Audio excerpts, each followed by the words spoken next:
to the right of Perkins, who has it in the shotgun. Against a four-man rush, he has time. Steps up now, leaves the pocket, sprints out to his right. 25-30, stiff arms a linebacker, hurdles a DB, and picks up the first down. Deep on opening night at SoFi Stadium, Bryce Perkins with some sizzle.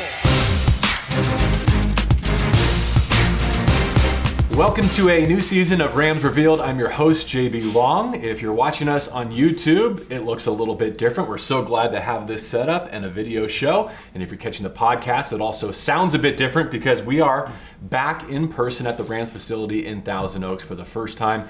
So glad to bring you Rams Revealed again to get to know these 2021 Rams. Starting with today's guest, who's the talk of the town after his performance in preseason game number 2 at SoFi Stadium. Against the Raiders, 24-year-old quarterback Bryce Perkins is our guest. Good to see you. Thanks for your time. Thank you for having me on. So about last week, how's it been? You know, other than maybe connecting on that 2-point conversion, could it have been any more memorable for you? Yeah, I mean, I really wanted to go out there and win. I know it's a preseason game and everybody's focused on individual performances, but I really wanted to go out there and get a win for the team. You know, all those guys were fighting hard, and we were down numbers offensively. So guys were just, rep after rep, just dead tired. It felt like one of those old school movies where everybody's just hanging on, and the last drive you kind of come out with a game-winning touchdown. But it was fun getting out there, especially not having preseason last year. Getting out there, and I know a lot of other guys didn't have preseason last year. Getting out there and kind of just stretching our legs and executing the plays that we've been running for a year and a half now. What perspective do you have on the NFL preseason now? Given that element you just mentioned, where as a rookie, it's this unknown environment, you don't get to put film out there, you end up on the Rams practice squad. Do you have a new, more profound appreciation for what it means to players like yourself who are trying to earn a living? Yeah, definitely. I mean, you see young guys go out there and really shine that you may have not gotten the opportunity to if they didn't have preseason like me. So anytime you get to go out there in a live environment, practice is always good for evaluation, but sometimes things are a little differently when you put pads on and guys actually have to try to tackle you. And sometimes that game element just gets, players to play better for whatever reason. And, for me, I always looked at the preseason as valuable. My brother, 3 years older than me, he was in the league prior and he had a preseason. And so I kind of knew that preseason is detrimental to some guys. So he may resurface in our conversation a little bit later on, just to look ahead. One other question about week one, and that would be, what's the most fun you've ever had playing football? As I watched you kind of lead that potential game-winning drive in that environment, I'm sure a ton of friends and family watching. I don't imagine that was the pinnacle of your career, but as you think back, what was the truest time that you were just finding joy in football? Man, I mean, I still find joy. Not playing last year, I have to think back to college, specifically, rivalry week. Everybody's emotions are high. We played Virginia Tech my senior year, coming off last year after losing in overtime. Coming back, it felt like, once again, like a movie type comeback. Like the beginning of the story, beginning of the movie, you lose, and at the end of the movie, come out with this great victory at home. The fans rush the field. It felt like one of those, oh, we made it. I have arrived moments, and that's probably, one of the funnest times I had playing football. But this past weekend was a lot of fun too. I mean, we were at SoFi, but it felt like an away game. How many Raiders fans were in there? That last stretch, couldn't even hear anything. That's even those hostile environments like that are also fun. Yeah. You spin it around to this week, and on Monday we find out that Doug Hodges, also in camp with you at the quarterback position, has been released. And I imagine that means you're going to have a lot of work this Saturday in Denver. What was your reaction to that news? Man, I mean, Doug's a great dude. I mean, I texted him. I really enjoy, him and me, just chopping it up at practice, pushing each other. He did a great job pushing me. I pushed him a lot. And he can sling it like no other. So I doubt he'll have a hard time finding another job. But, I know my workload will be a lot this Saturday. It'll be a good chance to get out there and kind of just play a full game again like last week. Kind of simulate, if I was in a regular season and having to play a whole game. So I'm ready for it. Getting more prepared every week, learning new things that, I couldn't have learned unless I actually played the game. So I feel comfortable out there, and I'm going to get even more comfortable. Bryce, these games are auditions not just for Sean McVay, who I know appreciates everything that you've given this organization for the better part of 2 years now, but also the other 31 franchises at will. I'm sure it's not lost on you that teams in the NFL don't often keep 3 quarterbacks. Yeah. Can you take us inside the dynamic of knowing you might very well be in a different NFL facility a week from now? Yeah, really, I really try not to think about it. Thinking about what's going to happen that far ahead is not really going to do anything right now. I always say, myself and other people that kind of really worry about it, don't get too caught up in the work of the future that you forget to do the work of now. So, I know that there's stuff that will happen in the future, but all I can do is focus on Saturday, focus on today, tomorrow, the next day, just day by day, going out and doing my job, and everything will line up the way it's supposed to if I just do that. So, it may happen, it may not happen. I'm not sure, but I'm just trying to go out there and just ball in any way, shape, or form. Sure. That would be a champagne problem, as Sean McVay likes to say. Yeah. And there are a lot of good options internally. If it doesn't play out that way, if it plays out that you end up back here in Thousand Oaks next week helping the Rams prepare for their 2021 season, would you still relish the opportunity to develop right here in this building with this coaching staff as you further your NFL career? Yeah, definitely. I love it here. And especially, from year 1 to year 2, learning the offense. It's such a complex offense. It's a lot of moving parts. If you've never been in it, and coming in as a rookie, one of the more challenging offenses, and now starting to pick it up, I feel a lot comfortable and growing relationships with the guys and the coaches, which is a part of the game. People in and out all the time, but I love just the opportunity to get here and further my knowledge of watching great guys like Matthew and John, how they go and operate every day, and just growing as a quarterback. I think, growing is the most important as a young quarterback than trying to go somewhere right away and play, because you can go not be ready, end up hurting your career worse than opposed to sitting back and growing and watching and learning. And I'm here for the learning part of it just as much as the playing. Didn't you tell the media last week that a year ago you weren't even sure if you could absorb, much less regurgitate, a McVay play call in the huddle? Yeah, and that's what makes me so excited about this year. I remember last year, kind of when Jared got hurt and John stepped up, and we were just going over plays, and Coach asked me a very simple play call, and I messed it up.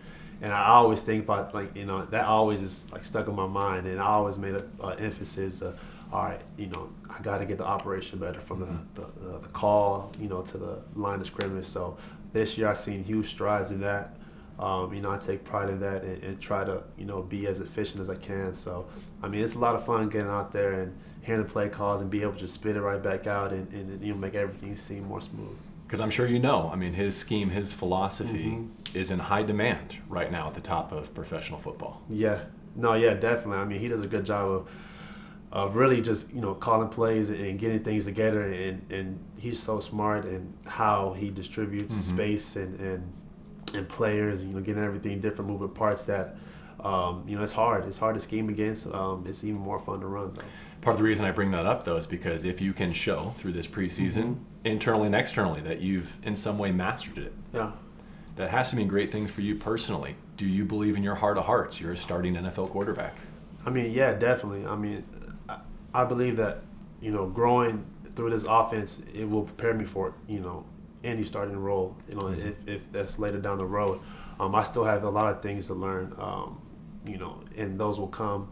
I'll learn some more this week. But, I believe that I'm on the right trajectory to really, sharpen my skills and be a starting quarterback one day. You mentioned Matthew along the way there. What's it been like in this offseason, this training camp, observing him, working with him as a peer? He's great. He comes in with great energy all the time. He's a good dude. I always tell people that he's a good dude, as an amazing quarterback he is. He's a great dude, great personality. Takes time to talk to you. Doesn't just, if you're a young guy or you're down in the depth chart, he'll talk to you. And I remember just first time seeing him throw the ball. It's a completely different seeing him live and seeing him, on TV. I thought the same thing. You see him live, you're like, man, Yeah, he's special for real. But no, it's been great. I learned a lot from him, you know, and how he does things, operates, and especially how he comes in his first year and kind of picking up the offense. You know, he's able to spit those long calls out. You know, he's been playing for 13 years, but coming in and be able to do that, you know, how he operates the whole thing is impressive. So you say he's a great dude. There's another one who came up over the weekend, and that would be Xavier Jones. Kind of told the media that you've become friends, that he's been a valuable resource for you and vice versa during this process. How did you two make a connection, and how would you describe your relationship with the running back who's also trying to make a home here with the Rams? Yeah, I mean, I think the first time I really kind of was like, oh man, I rock with Xavier. I think it was after this first scrimmage last year. We were both staying at the hotel, and I gave him a ride back, and we were just talking, and I was like, man, this guy's kind of like me. We kind of the same personality and everything like that. And after that, kind of just grew close, and you know, that's my dog, and we always talk about how we're going to motivate and lift each other up. You know, he comes to me when he's feeling a certain type of way. I come to him when I'm feeling a certain type of way. We kind of just feed off each other, and we just have each other's back. So he's a workhorse, man. And he wants to be great so bad. You know, at times I'm like, hey, man, you're going to make mistakes sometimes. But I love the passion that he plays with the game. You know, he goes out and he's really about his work. He won't be a loud, you know, talker, but he'll go down and really, you know, put forth his best foot, you know, every time he touches the field. I look forward to getting to know him at some point. Man, if there are similarities between the two of you, I'll take that as we're similarities, but he's funny. He's way funnier than me, man. He be having me roll. I'll take it as a vote of confidence that they're good people on this roster, man, definitely. All right, let's take a little bit of a departure here, because you're not playing football, if not for an extraordinary sequence of events in the summer of 2016. Am I right? Yeah. At the time, you're at Arizona State. What happens that day in practice? Yeah, goal line, never forget it, goal line, zone read, pulled the ball, freak accident, got hit on top of my head, got a 2-level neck fracture, C4, C5, and at first doctors told me I'd never play again, and went to get a second opinion, and the doctor was saying it's a slight chance you can play, it may cause problems, or you can just go get surgery right now, 2-level neck fusion. And if they fuse it, you're done. Yeah, they said if we fuse it, you know, you'll never get cleared. So they said we could take that route, you fix it right away and prevent problems later down the road, or you could take a chance and let it heal by itself. So, you know, I always, you know, bet on myself, and I was like, okay, we're just gonna ride this out. And luckily, you know, everything worked out the way it did. I did a great job of wearing my brace, and I actually had to switch braces. I remember Kareem Orr, one of the guys, he was at Arizona State with me. He sent me a video today. You know, I had the chin strap with the head strap, chest plate and the back plate with the pole going on my neck to keep my neck still. Just watching that video today. For how long? Until August through December. Oh my goodness. Yeah, and then January I was on off. I was able to take it off a little bit, but when I slept I had to put the neck brace on. So somewhere along those weeks, those months, you had to be thinking, is it worth all this? Did I make the wrong decision? No? Nah, I mean, I knew what I wanted. You know, I also have a great supporting staff with my family and friends. They always kind of, you know, wear in my ear about, you know, staying positive. And I just felt like in my deepest of hearts that, you know, I was going to be able to, you know, turn this kind of tragedy into a comeback story, you know, somewhere down low. I just had to do the work, and eventually everything will work out, and it did. When that brace comes off, what state is your throwing arm in, though? Oh, man, no. It was bad. Like, my arm completely atrophied. And I remember when it first took the brace off, it was hard to even, like, really get some velocity on the ball, really even grip the ball. You know, kind of some of the nerves and muscles were just, you know, so used to not being used. And it took me a while, even through, like, the summer. Didn't really feel as comfortable, but you know, slowly but surely worked our way back in there. Just to bring the story full circle, it was your father Bruce who arranged for you to see this spine surgeon. I believe his name is Dr. Robert Watkins. Dr. Watkins, yeah. And he's here in Los Angeles. He's in Marina Del Rey. Yes, yeah. I mean, it worked. My brother went to UCLA, so we would come up. So we would drive every other week. We would fly every other week. We would fly every other week. go see him for a checkup, come back, like next week, the next week, go see him again. He'll take another X-ray, tell me progress, and for the longest of time, we were going back for probably like 2 months, and he was saying, I don't really see any progress. And then probably like the third month is when everything kind of started saying like, okay, there's some progress here, and then eventually it just started growing and growing. So eventually, say you're good to go. And one of those flights you end up taking to Los Angeles, you go right past his office and up the 405, eventually to here in Thousand Oaks, and you become a professional football player. That's really incredible. It's funny how things work out sometimes. Isn't it? Along the way, ASU to then Arizona Western College, and ultimately a chance at Virginia. I have to say, you mentioned the rivalry with Va Tech earlier. Are the UVA faithful always this raucous in their support of a former player? I mean, they have your back 100%. I cannot believe the response to your performance from the other night. Yeah, man. And how much they believe in you. Yeah, they're great. Not with just me, but all who's in the NFL. That's kind of the thing. They show so much love and support in Charlottesville. It's really UVA. That's it. Like in the city, it's the college and the hospital. So everybody on Saturday, everybody okay, we're going to the UVA game, and it's so much fun. Being like a smaller city, it feels like you're really close to not only people that go to your school, but the outside, the citizens, the people that live in Charlottesville. And it's fun. They show support. They're crazy supportive of their players, and win, lose, or draw. That's what I love too. Yeah. Even after one of the losses we had my junior year, they were really upbeat and supportive. So I love my Who's, man. Yeah, to all the Who's, thank you for listening in here, and we've got a big one coming for you on Saturday night. When did you start wearing that glove on your non-throwing hand, by the way, your left hand, and why do you like it? Yeah, I always really wore it, even freshman year, well, really even in 8th grade, I started wearing it, and really. It served no purpose besides, okay, I seen other quarterbacks have it on, so I was like, that's kind of swaggy, so let me go ahead and put it on. Anyone in particular that you modeled it after? Mike Vick. Mike Vick. I remember Mike Vick was my idol growing up. I had like a picture. The Who's fans might not like that though. I know. It's oh man. Sometimes you got great is great. I remember I had a Mike picture frame. In the corner, I remember it had like a little Stitch jersey of him, and he was running. I said, man, this dude is awesome. This is before I even played quarterback. I kind of idolized him, and as soon as I switched to quarterback, I wanted to put that glove on the non-throwing hand. So ever since then. Looks good. And it plays good too. Thank you. All right, time for a big finish. It's a closing segment we're introducing for this new season of Rams Revealed. The trial name is 3 and Out, and I know that has negative connotations for a quarterback, so you have my apology, but bear with us, everyone. We're experimenting here.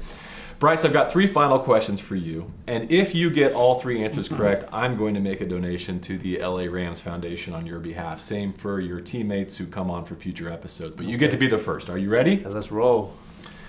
Former Rams defensive end Chris Long had his number 91 jersey retired at his alma mater. Can you name the university?